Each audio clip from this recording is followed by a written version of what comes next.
On dit qu'avec l'âge, la mémoire s'émousse. Chez moi, c'est l'inverse. Plus les années passent, plus certains jours restent accrochés à ma tête comme des étiquettes qu'on ne peut pas arracher. Les anniversaires en font partie, surtout quand personne ne les fête. Je m'appelle Jacques Martin et j'ai 68 ans. J'ai conduit des bus à Paris pendant plus de 30 ans, des milliers de kilomètres à travers la ville, de la porte de Clignancourt à la porte d'Italie, en passant par des avenues que je connaissais mieux que mon propre salon. Aujourd'hui, je suis à la retraite et ma vie tient surtout dans une petite maison en Bourgogne, au bord d'un village où tout le monde connaît tout le monde. Enfin, tout le monde se salue, ce n'est pas pareil. Avant, notre appartement sentait le café du matin, la soupe le soir, la lessive aux heures creuses, et parfois la fumée de cigarette que Marie, ma femme, grattait de la gorge en disant qu'elle allait arrêter. Avant, il y avait des cartables posés contre le mur, des chaussures qui traînaient dans l'entrée et des rires qui montaient du couloir. Maintenant, la maison sent surtout le bois, un peu le renfermé en hiver, et le café noir que je bois en regardant les champs derrière chez moi. Marie est morte il y a 5 ans à l'hôpital de Dijon. Un cancer. Le genre de mot qu'on apprend à prononcer sans comprendre comment il peut décider de tout. Elle s'appelait Marie, elle avait les mains toujours occupées, entre un torchon, une assiette, un bouton à recoudre. Elle parlait trop fort à la télé pour qu'on entende bien les dialogues, et elle disait toujours que la famille, c'était sacré. Elle avait raison. Elle aurait détesté voir ce que nous sommes devenus. Mon dernier anniversaire est tombé un dimanche. Je m'en souviens bien. Les dimanches ont une saveur particulière quand on est à la retraite. Ils ressemblent un peu aux autres jours, mais ils portent encore l'odeur des anciens repas de famille, des matchs de foot regardés avec les enfants, des retours de chez la belle famille sur l'autoroute. Ce dimanche-là, je me suis réveillé tôt, comme d'habitude. Les vieux n'ont plus besoin de réveil. Je suis allé à la cuisine, j'ai mis la cafetière sur le feu, la petite italienne que Marie tenait de sa mère. Le café a commencé à couler, à remplir la pièce de cette odeur qui donne l'impression que quelque chose va se passer, même quand ce n'est pas vrai.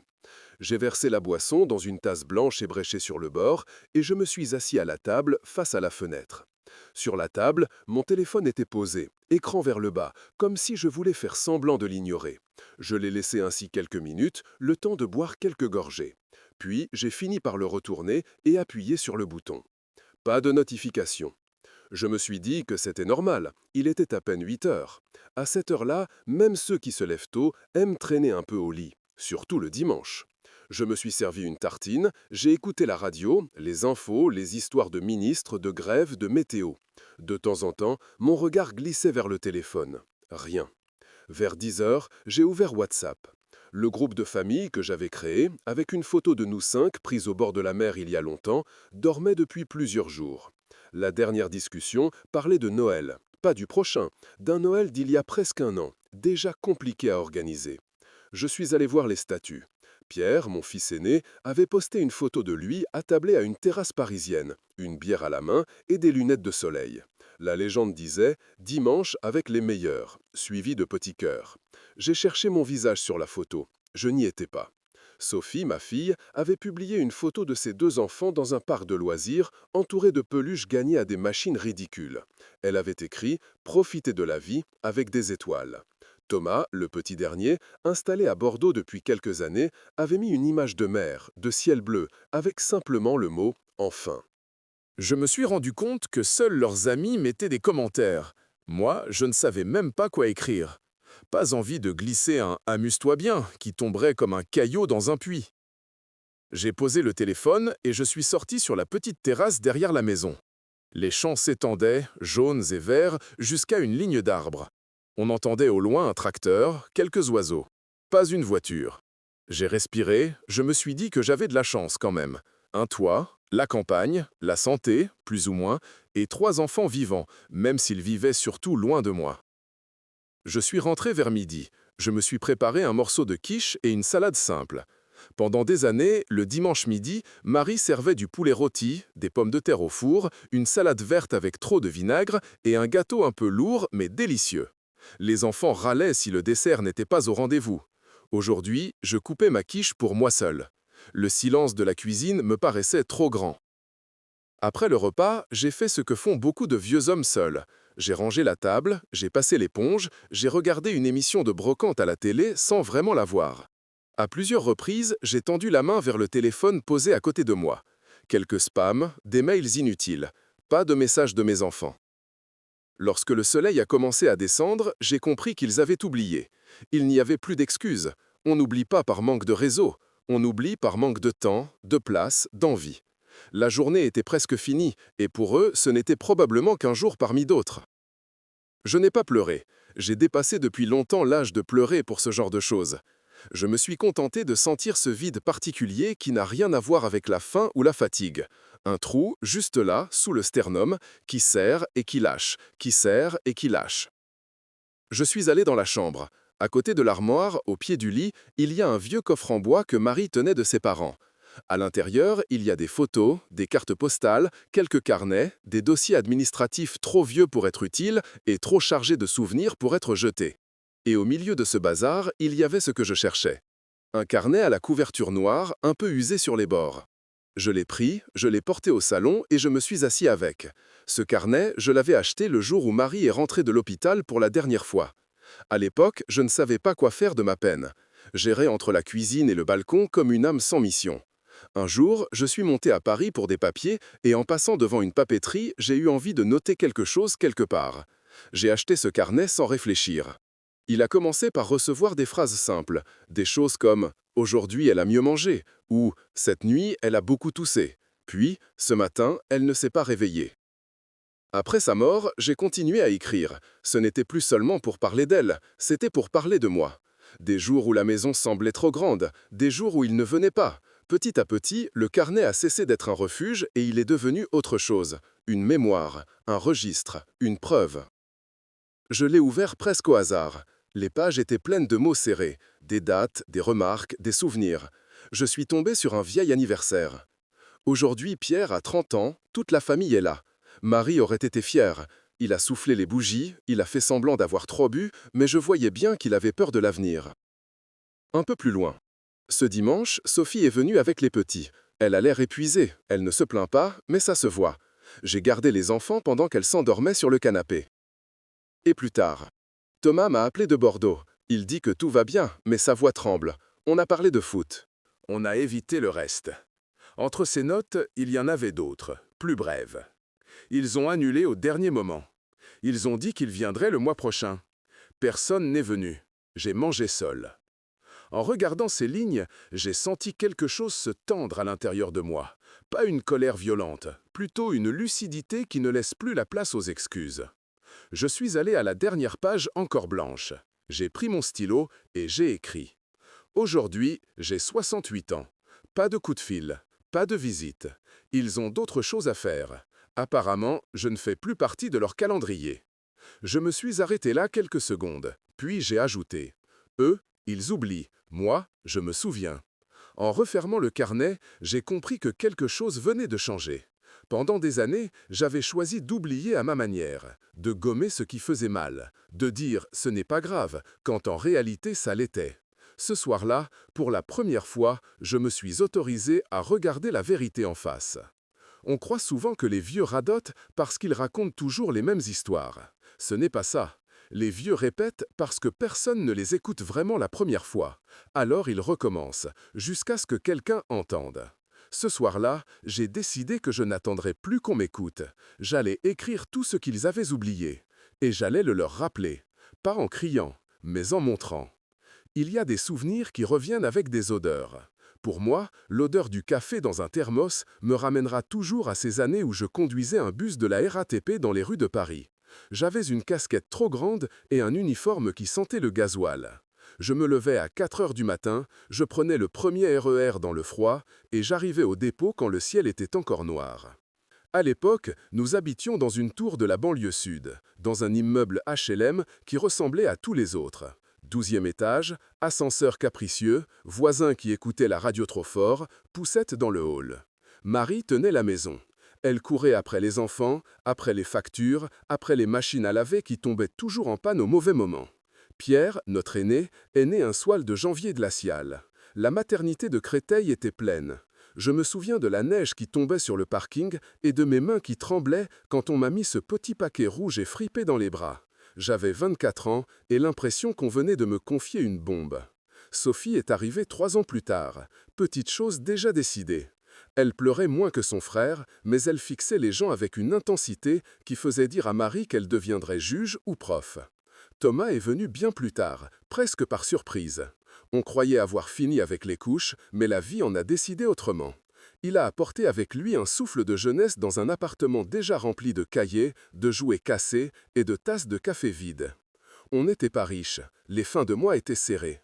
Pourtant, pour les anniversaires, Marie se débrouillait toujours pour faire quelque chose de spécial.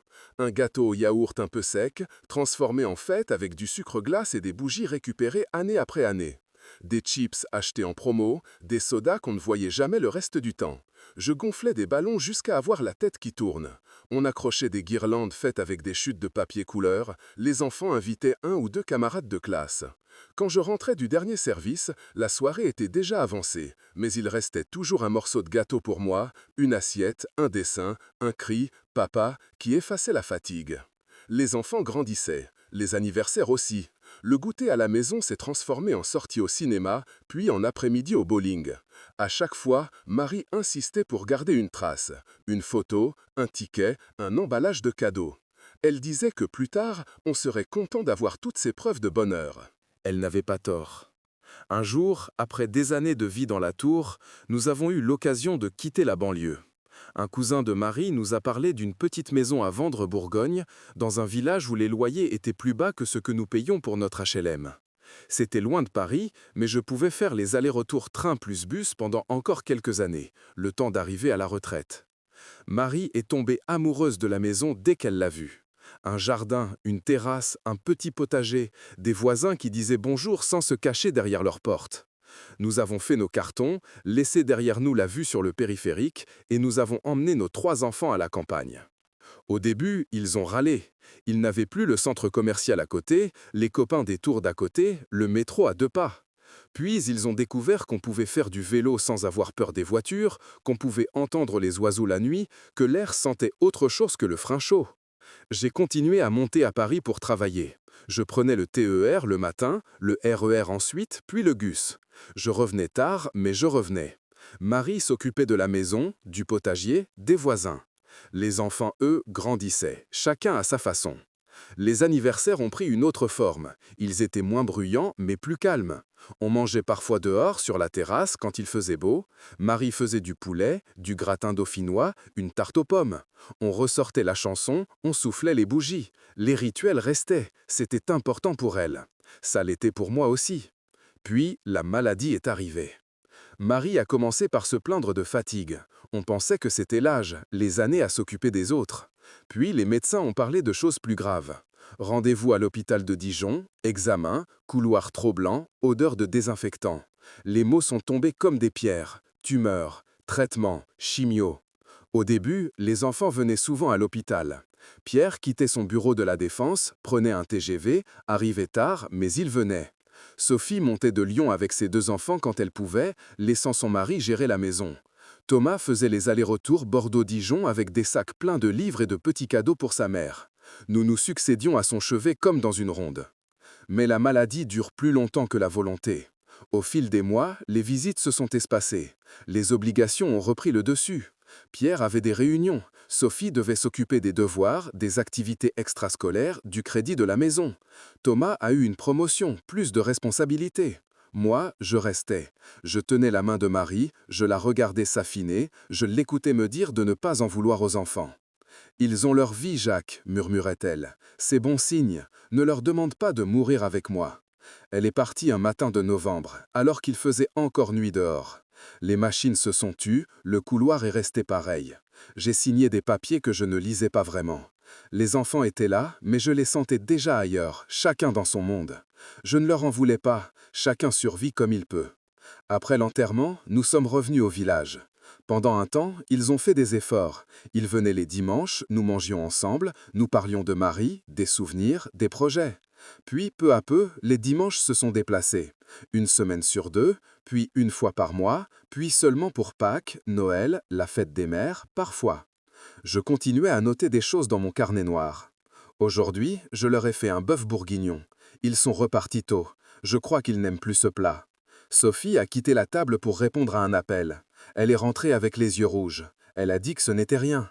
Thomas m'a montré des photos de Bordeaux sur son téléphone. Il a l'air heureux. Il ne parle pas de revenir.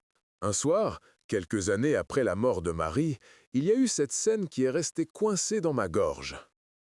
Pierre et Sophie étaient venus un samedi. Thomas n'avait pas pu. Ils bavardaient dans la cuisine tandis que je somnolais dans le salon, la télé allumée sur un match de Ligue 1. Je faisais semblant de dormir. À nos âges, c'est facile. On ferme les yeux et les gens vous oublient dans le fauteuil. J'ai entendu Pierre dire d'une voix détachée. Franchement, ce pavillon vaut une fortune maintenant. Quand papa ne sera plus là, ce sera notre seule vraie rentrée d'argent. Sophie a protesté faiblement. Arrête! Il a insisté. Je dis juste la vérité. Toi et moi, on a des crédits jusqu'au cou. Thomas galère aussi. Cette maison, bien vendue, ça règle beaucoup de problèmes. Le mot maison a sonné autrement dans sa bouche, comme un billet de banque, pas comme le lieu où sa mère avait préparé des dizaines de gâteaux d'anniversaire.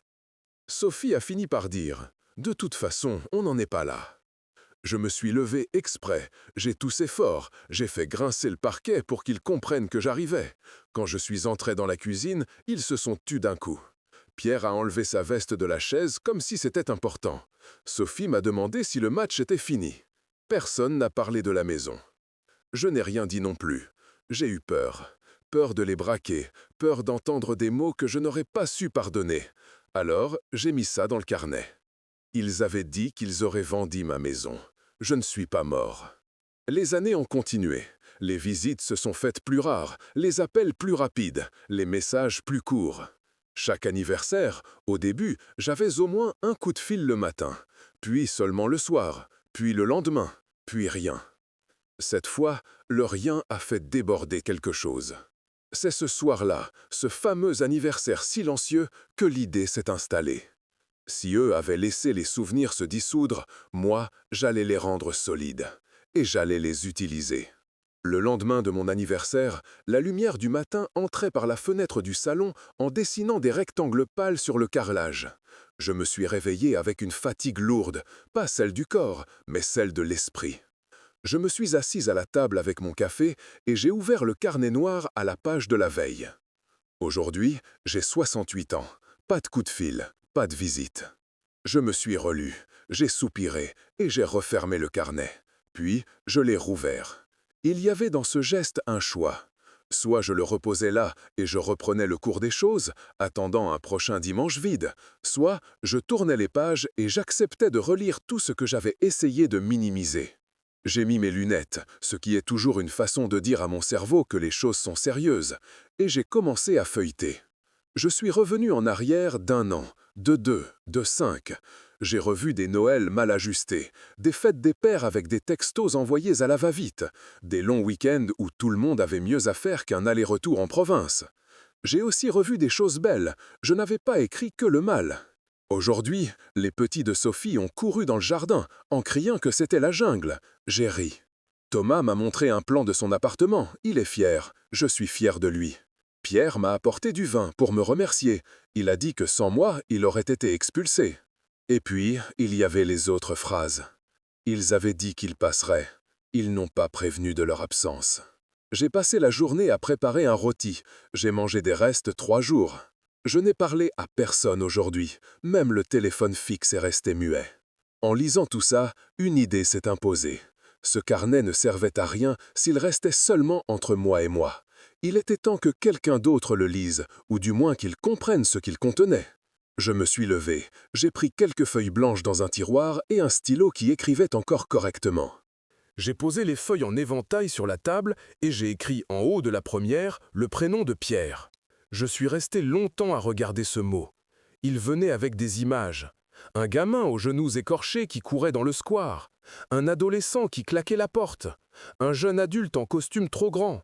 Un homme pressé qui boite à peine quand il marche, mais dont l'âme a un peu oublié d'où elle vient. J'ai commencé ma lettre. Pierre, mon grand. Je me suis arrêté. Normalement, je lui dis juste « Pierre » ou « mon vieux » ou « mec » comme il dit lui. Mais là, c'était un autre registre. J'ai continué. Je t'écris parce que j'ai l'impression que les mots qu'on se dit au téléphone ne suffisent plus. Ou peut-être qu'ils ne disent plus l'essentiel. Je lui ai parlé du jour de sa naissance, du trajet en bus que j'avais fait pour aller à la maternité, en uniforme, parce que je n'avais pas eu le temps de passer par la maison, de ma peur de le faire tomber, de ma fierté le jour où il a appris à faire du vélo, même si lui ne s'en souvenait plus. Puis j'ai écrit sur le prêt. Je lui ai rappelé cette soirée où il était arrivé en coup de vent, le visage fermé, un dossier à la main. Il nous avait expliqué que la banque refusait de lui accorder un délai, qu'il risquait des ennuis sérieux. Il était déjà cadre dans son entreprise. Il gagnait mieux sa vie que moi à l'époque, mais il avait pris des risques. Marie et moi nous étions regardés. Elle a posé sa main sur la mienne.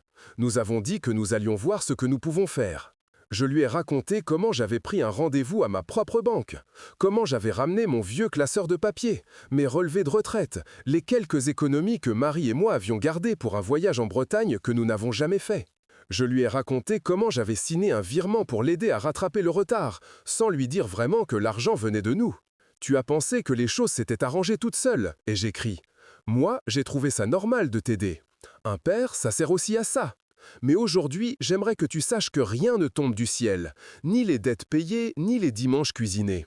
Je lui ai parlé de la conversation sur la maison, non pour l'accuser, mais pour lui montrer que je n'étais pas sourd. J'ai entendu quand tu as dit que ce pavillon serait un jour une bonne affaire, pour toi, pour ta sœur, pour ton frère. Je ne te demande pas de renoncer à ce que la loi te donnera quand je ne serai plus là. Je te demande juste de te souvenir que, pour moi, cette maison n'est pas un investissement. C'est le seul endroit où j'ai vraiment été heureux avec ta mère. J'ai terminé la lettre en disant que je l'aimais, que ce mot, prononcé ou non, était la base de tout ce que je faisais. Mais que l'amour n'oblige pas à tout accepter. Pour Sophie, j'ai pris une autre feuille. J'ai écrit « Ma fille ». Je lui ai parlé de ses premières années, de sa manie de ramer des animaux blessés à la maison, de son rire quand elle regardait le Club Dorothée et imitait les chansons, des après-midi dans la cuisine à faire des crêpes avec sa mère. Je lui ai raconté la nuit où elle était arrivée chez moi en pleurs, ses enfants dans les bras, parce que son mari avait encore crié trop fort. Elle avait dormi dans son ancien lit, entourée de ses vieux posters. Le lendemain, elle était retournée chez elle, comme beaucoup le font, en se disant que ça irait mieux. Je lui ai dit que je savais qu'elle faisait ce qu'elle pouvait, que je n'ignorais pas son épuisement, mais que j'avais aussi entendu son silence le soir où Pierre parlait de vendre la maison. Tu n'as rien dit. Ce n'est pas que tu étais d'accord, peut-être que tu n'osais pas, mais je veux que tu saches que ton silence ce soir-là m'a fait mal. Parce que toi, tu as vu ta mère se battre pour cette maison. Tu as entendu ses phrases sur l'importance d'un endroit qui appartient à la famille. J'ai eu l'impression, en t'entendant me taire, que tout ce qu'elle avait construit s'effritait. Pour Thomas, la lettre a été plus courte, mais plus fragile. Mon garçon. Je lui ai parlé de Bordeaux, de ses rêves de partir, de la fierté que j'avais ressentie quand il m'avait annoncé qu'il avait trouvé un poste là-bas. Je lui ai rappelé nos parties de pêche sur le canal quand il était adolescent, nos bières partagées dans le salon, nos disputes sur la musique trop forte. Tu me dis souvent « je te rappelle », mais les rappels ne viennent pas toujours. Je sais que tu n'as pas l'intention de me faire du mal, mais tu finis par me faire croire que je ne suis qu'une notification parmi d'autres, un message que l'on peut laisser en non lu sans conséquence. Je lui ai écrit que je ne voulais plus vivre suspendu à un appel promis, que je préférais une fois par mois, vraiment, qu'un tous les 2 jours jamais tenu. Quand j'ai eu fini les 3 lettres, je me suis senti vidé. Mes doigts tremblaient un peu. J'ai posé les stylos, j'ai relu chaque texte. Il n'y avait pas d'insultes, pas de cris, juste des faits, des sensations, des demandes. Je les ai pliés soigneusement et je les ai glissés à l'intérieur du carnet noir. Je n'avais pas encore décidé comment les leur donner, mais je savais que ce moment viendrait. Le jour suivant, j'ai pris une décision que j'avais évitée depuis longtemps. J'ai pris mon téléphone, j'ai ouvert le groupe de la famille et j'ai écrit un message simple. « Dimanche, dans 3 semaines, déjeuner à la maison. J'ai besoin de vous voir tous les 3. » Pierre a répondu le premier. « J'ai beaucoup de travail, mais je vais voir. » Sophie a mis « On a un anniversaire ce week-end-là, mais je vais essayer de m'arranger. » Thomas a écrit « Oh, c'est chaud pour descendre, les billets coûtent un bras, mais je vais regarder. » Je n'ai pas négocié, je n'ai pas proposé d'autres dates, je n'ai pas ajouté de smiley. Ce sera ce dimanche-là, et je répondu « Comme avant. » 3 jours plus tard, Pierre m'a envoyé un message privé. « J'ai déplacé un rendez-vous, je serai là. » Sophie a écrit « On viendra, les enfants seront contents de revoir le jardin. » Thomas a fini par envoyer « J'ai trouvé un billet pas trop cher, je descendrai le samedi soir. » Pour la première fois depuis longtemps, j'avais une date entourée sur mon calendrier pour quelque chose qui n'était pas un contrôle médical. Le matin du fameux déjeuner, je me suis réveillé avant le soleil. Les vieux ont ce privilège d'être réveillés par leur propre organisme. J'ai pris une douche, enfilé une chemise propre, celle que Marie préférait, avec des carreaux bleus. J'ai mis de côté mon vieux pull pour plus tard, au cas où il ferait frais sur la terrasse. En cuisine, j'avais déjà préparé une partie du repas la veille. Un bœuf bourguignon qui mijotait doucement, des pommes de terre prêtes à être mises au four, une tarte aux pommes dont l'odeur commençait à envahir la maison. J'ai mis la table avec soin, nappe blanche, les assiettes qu'on utilisait pour les grandes occasions, les verres à pied, pas les verres à moutarde. J'ai sorti des serviettes en tissu, un détail idiot mais important pour moi. Sur le buffet du salon, j'ai disposé quelques photos. Marie sur la plage de la Baule, les enfants petits dans un parc à Paris, nous 5 devant la Tour Eiffel un jour de pluie. Je n'ai pas fait exprès de choisir des moments heureux, c'est juste que, quand on fouille dans les albums, c'est cela qui remonte. Le carnet noir et les 3 lettres étaient posés sur le coin du buffet.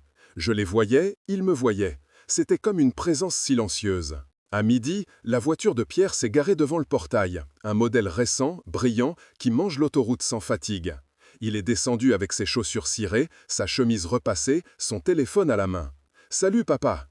Il m'a embrassé sur les joues, l'odeur de son après-rasage m'a rappelé celle de son adolescence, quand il volait le parfum de Marie pour faire comme les grands. « Tu es en avance, lui ai-je dit. Je me suis dit que ça te ferait plaisir. » Il avait l'air un peu mal à l'aise. Ses yeux parcouraient le jardin, la façade, comme s'il redécouvrait les lieux. Il est entré, a fait un commentaire sur l'odeur du plat, sur la table bien mise. Il a posé son téléphone sur le bord de la cheminée, mais pas trop loin, au cas où. Vers 12h30, Sophie est arrivée avec ses enfants. Ils ont déboulé comme des tornades dans le jardin, en criant et en se poursuivant, ce qui m'a fait du bien. Elle est entrée avec un plat dans les bras. « J'ai fait un gratin de courgettes », a-t-elle annoncé, « comme maman. » Je l'ai embrassée, j'ai reniflé l'odeur qui s'échappait du plat. « Elle t'aurait engueulé sur la quantité de crème », ai-je plaisanté. Elle a souri, les yeux un peu brillants. Thomas, lui, est arrivé un peu plus tard, vers 13h, après un trajet de nuit. Il avait des cernes, un sac sur l'épaule et cette allure de type qui ne sait pas s'il est encore chez lui ici ou déjà étranger. Il m'a serré dans ses bras avec force. « Ça fait longtemps, papa. » « Trop longtemps, ai-je répondu. Quand tout le monde fut installé, nous avons commencé à manger. Au début, la conversation a tourné autour des sujets habituels. Le travail de Pierre, la dernière bêtise des enfants de Sophie, les problèmes de logement à Bordeaux pour Thomas. Je répondais, j'écoutais, mais au fond de moi, j'attendais le moment. Au dessert, j'ai senti que l'heure était venue. Les enfants sont sortis jouer, les adultes sont restés autour de la table, avec le café dans les petites tasses, le sucre renversé en petits tas sur la nappe. Je me suis levé sans un mot. Je suis allé jusqu'au buffet. J'ai pris le carnet et les 3 lettres. Quand je suis revenu à table avec, les regards se sont tournés vers moi. Pierre a froncé les sourcils. Sophie a posé sa tasse. Thomas m'a observé comme s'il devinait ce qui allait se passer. Je me suis assis et j'ai posé le carnet devant moi. Puis j'ai fait glisser les lettres, une à une, devant chacun. « C'est quoi ça, papa ?» a demandé Pierre. « Ce sont des choses que j'avais besoin de vous dire depuis longtemps, et que je n'ai pas su vous dire autrement. » J'ai parlé calmement, je n'ai pas levé la voix. Je leur ai demandé de lire, jusqu'au bout, sans m'interrompre. Ensuite, on parlerait, si quelqu'un avait encore envie de parler.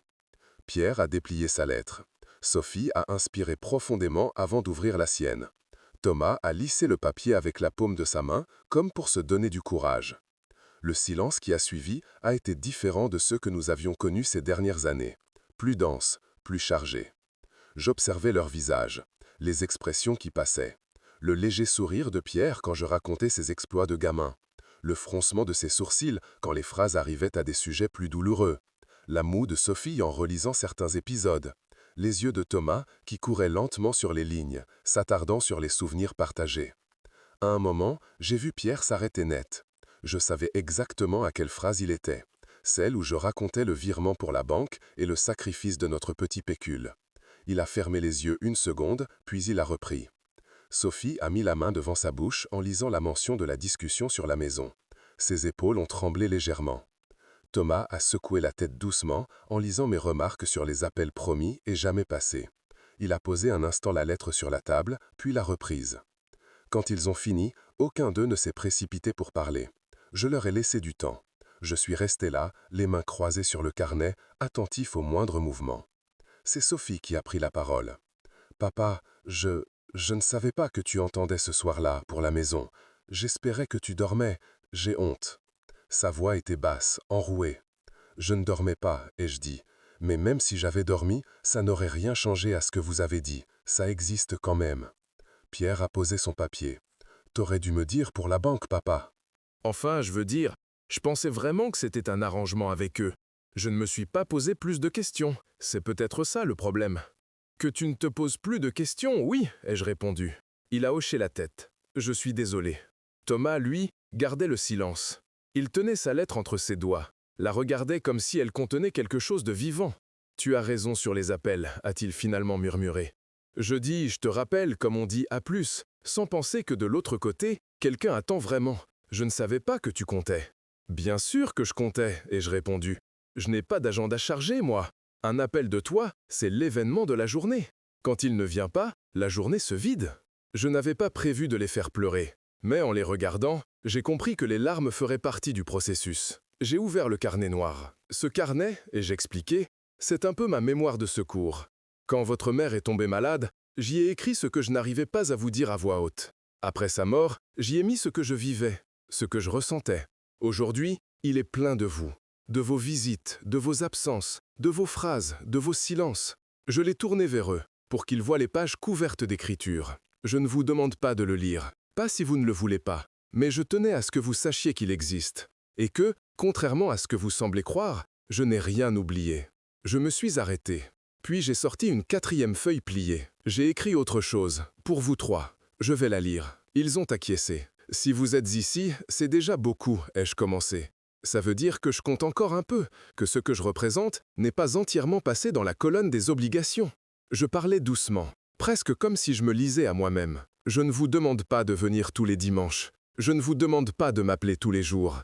Je vous demande seulement de ne pas faire de moi un souvenir avant l'heure. Je suis encore là. Je vous vois, je vous entends, et j'ai besoin que, de temps en temps, vous vous souveniez que c'est réciproque. Je leur ai dit que j'avais laissé passer trop de choses par peur de les perdre, que j'avais accepté des annulations sans broncher, des coups de fil expédiés, des promesses creuses, parce que je me disais que c'était normal, que tout le monde vivait ça. Je vous aime, ai-je terminé.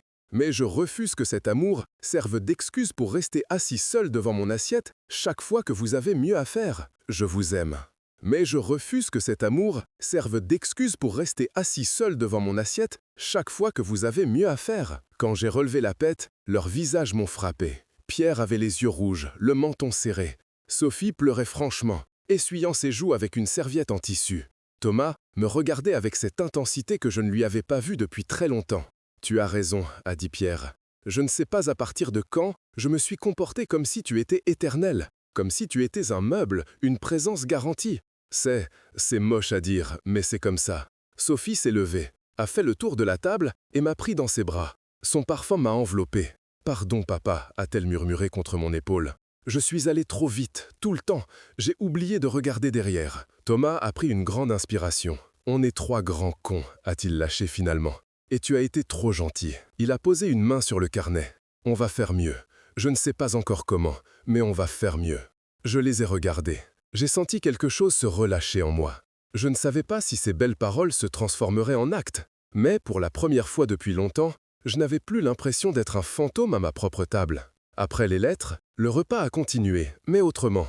La tension qui flottait s'était transformée. Elle restait là, mais plus comme une menace, plutôt comme une preuve que les choses importaient encore. Les enfants de Sophie sont revenus dans la maison, demandant des desserts, des jeux, de l'attention. Elle a essuyé ses larmes, a souri à travers ses yeux rougis et s'est remise en mode mère.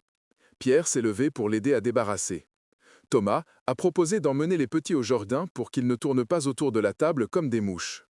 Je les observais comme on regarde une scène qu'on croyait perdue. Un frère et une sœur qui se croisent dans la cuisine, se passent des assiettes, échangent des phrases simples. « Tes mains sont froides, tu as pris du poids. » On aurait dit nous, 20 ans plus tôt, en plus vieux. Sur la terrasse, le ciel s'était éclairci. Les nuages s'étaient écartés pour laisser passer un soleil pâle de fin d'après-midi. J'ai proposé que l'on sorte le café dehors. Nous nous sommes installés, les tasses sur la petite table en fer, les chaises un peu bancales dans le gravier. Nous avons commencé à parler du passé.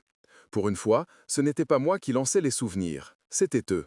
Tu te rappelles, a dit Sophie, de ces dimanches où tu mettais la radio à fond dans la cuisine et tu dansais avec maman en portant le plat de gratin. J'essaie d'oublier, ai-je plaisanté. Je n'avais aucune coordination. Pierre s'est mis à rire. Moi, je revois la fois où tu as conduit le bus exprès devant notre école, juste pour qu'on puisse montrer à tout le monde que notre père conduisait un bus parisien. Tu avais klaxonné, la maîtresse avait sursauté. Le chef de dépôt m'en a voulu, ai-je répondu, mais la tête que vous aviez, ça valait la remontrance. Thomas a levé les yeux vers les champs.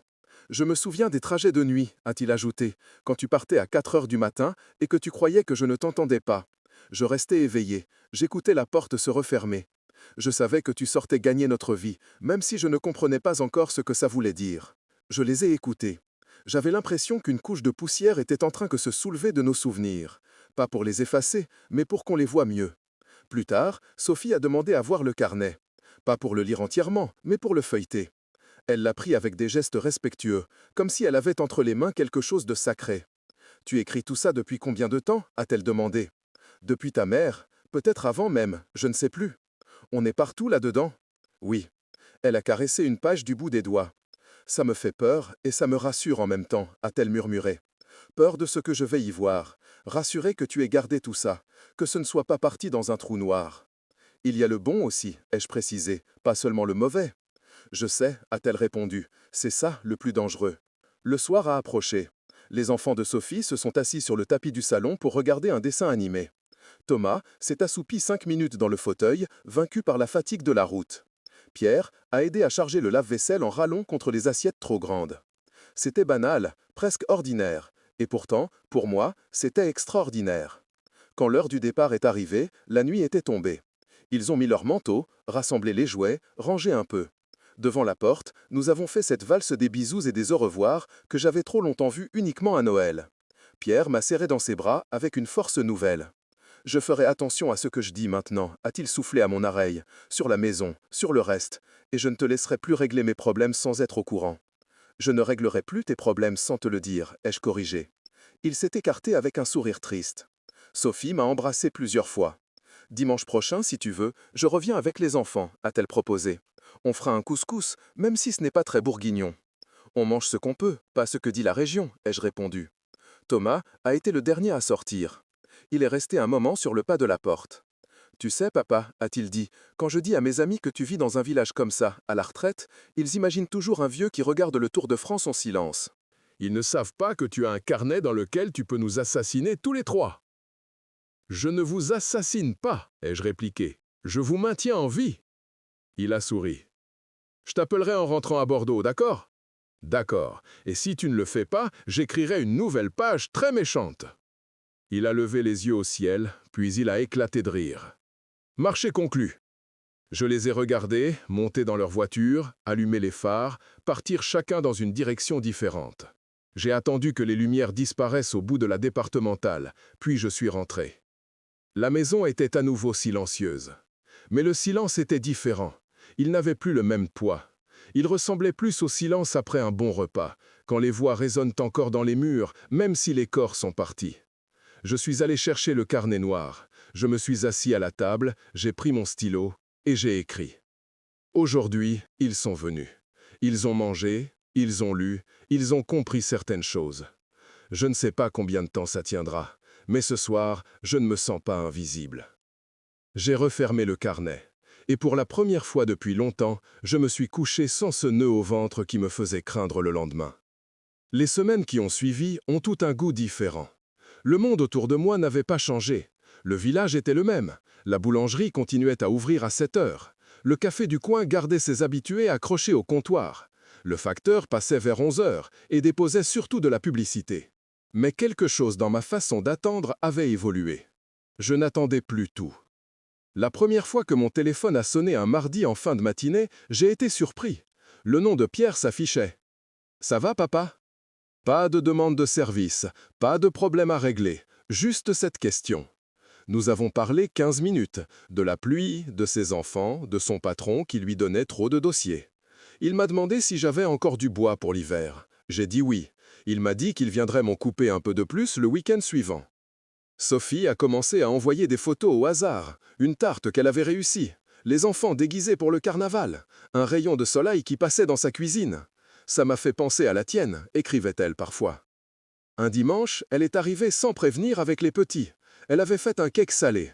Elle a posé le plat sur la table et a dit simplement « On avait besoin de prendre l'air ». Thomas, lui, a tenu sa promesse de manière maladroite mais réelle. Il a appelé depuis le quai d'une gare, depuis la file d'attente d'un supermarché, depuis un banc face à la Garonne. « Je n'ai pas longtemps, disait-il, mais je voulais entendre ta voix. » Le soir où il a oublié d'appeler, il a envoyé un message. « J'ai le raté, je suis crevé, je dors, on se parle demain, je ne veux pas que ça finisse dans le carnet. » J'ai ri seul devant mon téléphone. 1 an a passé, avec ses hauts, ses bas, ses habitudes retrouvées et ses retours en arrière. Il y a eu des dimanches où ils n'ont pas pu venir, des semaines où le travail a repris le dessus. Mais il y a eu aussi des gestes, des attentions, des phrases que je n'entendais plus depuis longtemps. Un matin de juin, je me suis rendu compte que mon anniversaire approchait. L'ancien Jacques se serait mis à compter les jours en serrant les dents. Le nouveau, si je peux dire, a simplement noté la date mentalement, sans s'y accrocher. Le jour dit, je me suis levé comme d'habitude. J'ai mis la cafetière en route. Avant même qu'elle ne termine de couler, le téléphone a vibré. Un message de Thomas. « Joyeux anniversaire, vieux! Je t'appelle tout à l'heure. Profite de ta journée. » Puis un vocal de Sophie, avec les voix des enfants qui hurlaient « Bon anniversaire, papy !» Puis un message de Pierre. « Bon anniversaire, papa. On arrive cet après-midi. Ne mange pas trop à midi. » Je suis resté un moment debout dans la cuisine, le téléphone dans la main, à sourire comme un idiot. Je me suis surpris à avoir envie de dire à Marie « Tu vois », alors qu'elle n'était pas là pour entendre. L'après-midi, la maison s'est remplie. Pierre est arrivé avec des bouteilles de vin, Sophie avec un gâteau acheté chez un bon pâtissier, Thomas avec un sac plein de choses inutiles mais drôles, une casquette avec marqué « Meilleur papy du monde », des chaussettes à motif de bus, une écharpe aux couleurs de mon équipe de football. Nous avons mangé, ri, parlé. Les enfants ont couru dans le jardin, se sont égratignés aux ronces, ont déchiré leurs pantalons. Sophie les a grondés, puis elle a haussé les épaules. C'est ça la campagne. Au moment de souffler les bougies, elles ont éteint les lumières. J'ai vu leur silhouette autour de moi, dans la pénombre. J'ai cru distinguer, un instant derrière eux, la forme de Marie, les mains sur les hanches, en train de sourire. « Fais un vœu, papy !» a crié un des petits. J'en avais un, mais en regardant autour de moi, j'ai compris qu'il était déjà en train de se réaliser. Le soir, quand tout le monde est reparti, la maison s'est de nouveau calmée. J'ai fait la vaisselle en écoutant le bruit de l'eau, j'ai remis les chaises à leur place, j'ai ramassé les miettes sous la table. Puis je me suis assis sur la terrasse avec le carnet noir. Je l'ai ouvert à une nouvelle page. Aujourd'hui, j'ai eu 69 ans. Ils étaient là. Pas pour se donner bonne conscience, pas parce que la société dit qu'il faut fêter les anniversaires. Ils étaient là parce qu'ils en avaient envie. Je ne sais pas si ça durera toujours, rien ne dure toujours, mais je sais que je ne suis plus invisible dans leur livre à eux. Je me suis arrêté, j'ai regardé les lignes déjà écrites les mois précédents. Certaines parlaient encore de manque, de déception. D'autres racontaient des petits gestes nouveaux. Une visite surprise, un coup de fil inattendu, une lettre reçue. J'ai ajouté « Je croyais que la mémoire était un fardeau. Elle peut aussi être une lumière. Elle m'a permis de leur montrer ce qu'ils ne voyaient plus. Elle m'a permis de me rappeler à eux sans hurler. Elle m'a surtout permis de ne pas me perdre, moi. » J'ai refermé le carnet. Je l'ai posé sur la table à côté de moi. Le soleil se couchait derrière les champs, teignant le ciel de rose et d'orange. Le vent léger apportait des odeurs de foin, de terre, de fumée. Je me suis laissé aller contre le dossier de ma chaise, j'ai fermé les yeux et j'ai murmuré presque à voix haute. « Tu avais raison, Marie. On ne peut pas forcer les enfants à rester, mais on peut leur montrer le chemin pour revenir. » Le crépitement lointain d'une télé chez le voisin, un chien qui aboya, un tracteur qui rentrait. La vie continuait à tourner, avec ou sans moi. Je me suis senti en paix, pas parce que tout était parfait, pas parce que mes enfants étaient soudain devenus les plus présents du monde, mais parce que j'avais cessé de faire semblant, parce que je leur avais montré, avec mes mots, ma vie, mon carnet, que j'existais encore. Et que la mémoire d'un vieux père, quand elle est partagée, peut parfois sauver quelque chose d'essentiel. Pas seulement les dimanches, pas seulement les anniversaires, mais la certitude, pour chacun, d'avoir encore un endroit où l'on peut asseoir sur une terrasse, poser une main sur une table en bois et entendre quelqu'un dire « Tu sais quoi? Je me souviens. et je suis content que tu sois là.